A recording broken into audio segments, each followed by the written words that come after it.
Hey, what's going on, folks? This is Dimitri back again, and in this video we're gonna review on how people living in Chicago on $19,000. So it's gonna be interesting as we look at this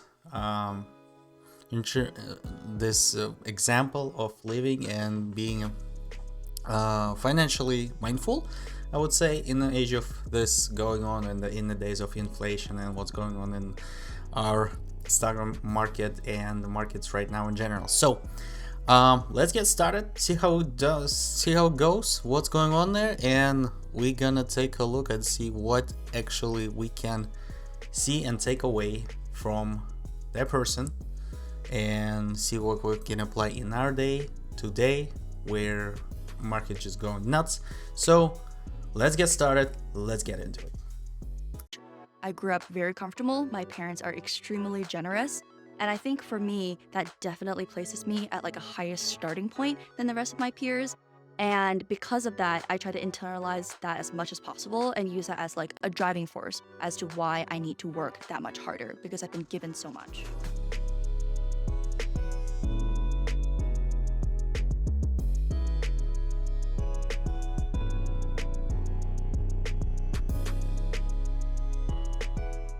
My name is Chloe Tan. I'm 21 years old and I made $93,000 last year as an international student in Chicago, Illinois.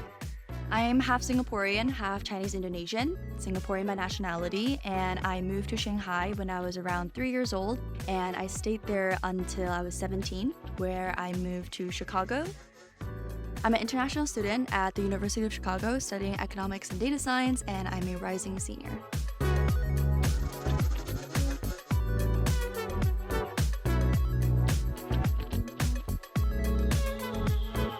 I first started tutoring in around 2016 to 2017. I have a younger brother who's 4 years younger than I am. And one day he and his friends came over and they were looking to prep for a debate competition. I was just nosy and I asked them if they'd like some help. And after that, week by week, they would start gradually bringing more and more friends over. And at some point, my mom said, hey, maybe, you can consider starting, to tutor some of them. And that's kind of where it started. So I pay for my own rent, utilities, discretionary, transportation, et cetera. And a big part of that reason is because I feel like my parents have done so much for me. And the minimum I could do is at least during college when I feel like there is a bit more, like a safety net, a buffer before you're officially set out into the real world. This is like the best time for me to learn how to manage my household income and spending. Let's get into the, ladies and gentlemen. So this is interesting to see. And it was a little bit delayed. So for me, for example, as I looked at it, I was like, right there, I was about to say, okay, so it's coming in, it's like building up a little bit, and it's just nothing. So that's why I was making the face and everything. So, well, let's get into the budget. Well, first of all, so a couple things. Definitely that I picked up. She is a foreign student. As myself, as much as myself, so I kind of can relate to that on what's going on there, and that is amazing.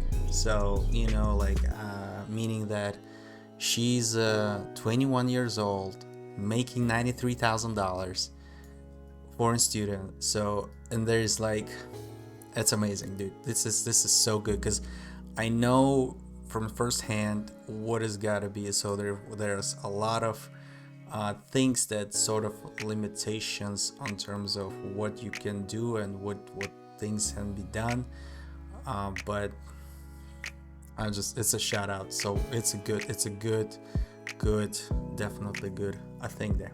So shout out, girl, to you. But anyway, so let's see what she got. Typical monthly budget. Okay, so I don't see investments here, which is interesting. So I wonder if there's a availability issue or things like that in terms of access to the investments, or if there's things like not being able to trade on the market, or there's no investments or whatsoever, which is a little bit concerning in that sense. But that might be actually just the limitations as being a student or whatever, because there are some limitations. If you're a foreign student, I don't think people can invest specifically in some stocks or utilize the services thereof. So don't quote me on that, but there are some limitations there. I believe there's, yeah, because I was doing research. Anyway, so $25 per phone. Wow, that is cheap. Subscriptions. What do we got in subscription? Crunchyroll, Spotify. Oh, see, Spotify is everywhere. So like almost everywhere. Transportation, $67. Food, yeah, I can see that.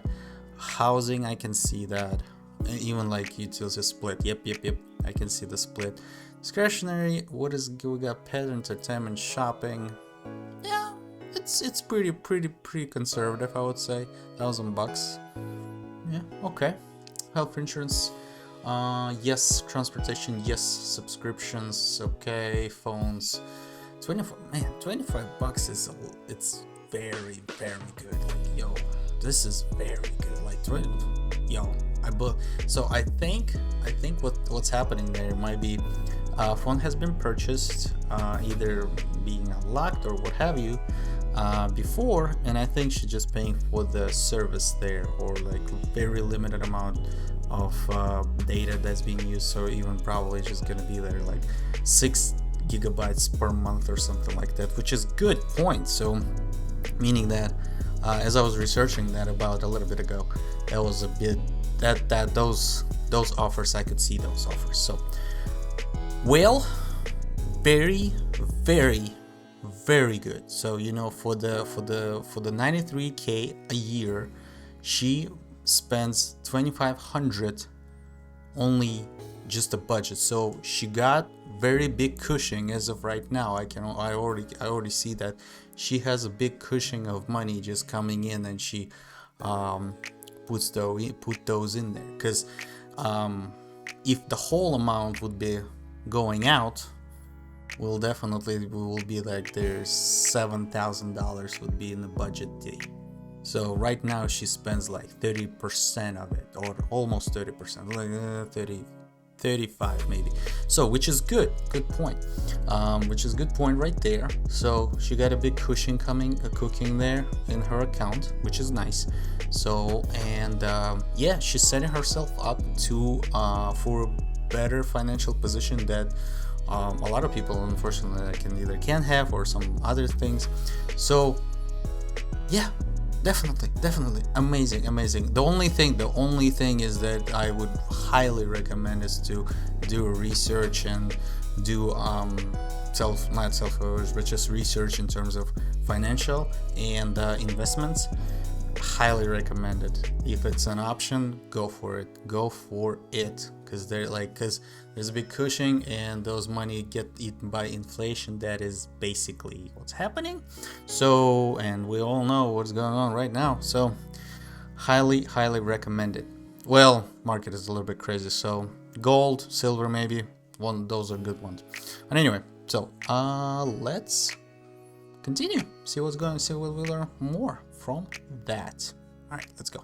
Passing down all of her like luxury designer things that she no longer uses. Like everything nice I own is essentially a gift or passed down by her. These are, gifts and things that have been given to me by my parents, and I am very grateful for them, and I wear them because it reminds me of them and not because I'm trying to like flex it. I don't have to spend too much money on new things, but I think a good example of something I did spend money on would be a pair of shoes. I bought a pair of very expensive heels 4 months ago because I don't own a single pair of heels, and I thought it might be time to invest in a nice pair. So I bought a pair. That pair of heels cost me just over $1,000, and they're definitely the most expensive thing I've bought for myself. I think for me, as of now, it's pretty easy to like live within my means and live within my income. But, that's with the mindset that I'm like a privileged college student living like a comfortable life. And that's also me, saying this with like the knowledge that if anything were to occur, my parents would be there as like a support system for me. My dream job straight out of college would be a product manager at a tech company. Ideally, something customer facing. So like, designing a product for like customers to use. I think that would be just very fun. Well. Yo, I can relate so much to this. Oh my god, this is amazing. Like being an international. Anyway, so very much good. So let's see. Hold on. Let's look at this real quick. So she made $30,000 from YouTube, right? So she also made gigs and stuff like that. Is there? Okay, so she can like 16 students. She has YouTube. She has a gig going on, and she has, I think, parents helping her out a little bit, going around to her.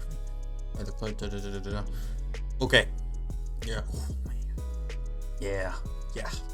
I feel that one. Yes. That makes yes. So anyway, back to what is she made so far. So she said she made 17 grand in her savings. She has 70 grand in her savings. Yo, this is those 70 grand.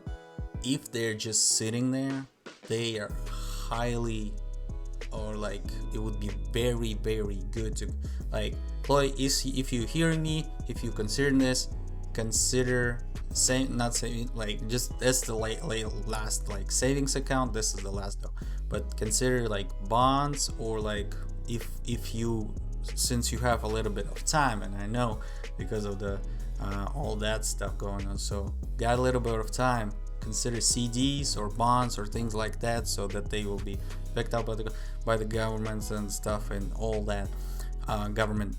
Consider those, do the research. I don't have a lot of time, but hey, if that money is available and they available for investment, highly recommended to do those, because that will protect at least somehow them in the future as you would like to tap in those. So just saying. But anyway, for everybody who was watching, so if you got that money, guys, consider investments, highly recommended, because this is very good. So anyway, let's sum it up and call it a day. All right, guys, so we just reviewed a very, and to my surprise, very interesting case right here. So for living on $93,000 a year, being a foreign student, being in Chicago, being in Gen Z type of situation. Well, there isn't really a situation, but anyway, Gen Z money. Hey, this is amazing. So I got a couple of things, and she's on a very good path of doing stuff, given the heartaches and stuff like that with being a foreign student. And I tell you, yeah, pray for us. So anyway, hard worker. I like that. So she's even studying in the university. There's a already established habits and good habits of working hard. So that's one good stuff. Gig, meaning that she's working. I mean, she's tutoring, so she's using what she has. So she's going and utilizing that, which is awesome. And not being a burden to their parents, so which is great, to her parents, so which is great. So making money, making moves, saving money for the future. So only couple things is that highly recommend to put those money into, like, to start shifting gears towards making money, in terms of not just keeping and hoarding them, but the money would make money type of deal and type of mindset. So that would be awesome. So nonetheless, what have we learned? We have learned that she's a hard worker, right? And she's not giving up. So one of the two big qualities in terms of to financial health, to financial stability. So hard work is great. Not being, just not giving up, because there's a lot of stuff going on. So we can see those traits, right? So we have, and then she utilizes what she has right now. So what can we do in terms of and everybody's just screaming inflation or recession or stagflation, which we'll talk about later. So like and subscribe down below so to receive those videos later. But anyway, so we can go right to the basics. Don't panic if you watch the movies like Hitchcock Guides to Galaxy. Don't panic. Good stuff. We're gonna get through this. Go to the basics. Good stuff still happening. So just keep working, keep doing what we're doing. We'll get through this. So, and inflation will not be so much trouble for us. So anyway, thank you guys for watching. I hope you liked this video. Like and subscribe if you did. If you didn't do, still like and subscribe, because I'm pushing other videos as well. So anyway, thank you guys for watching. That was Dmitry, and see you next time. So we will see each other soon. Bye bye, y'all. Thanks.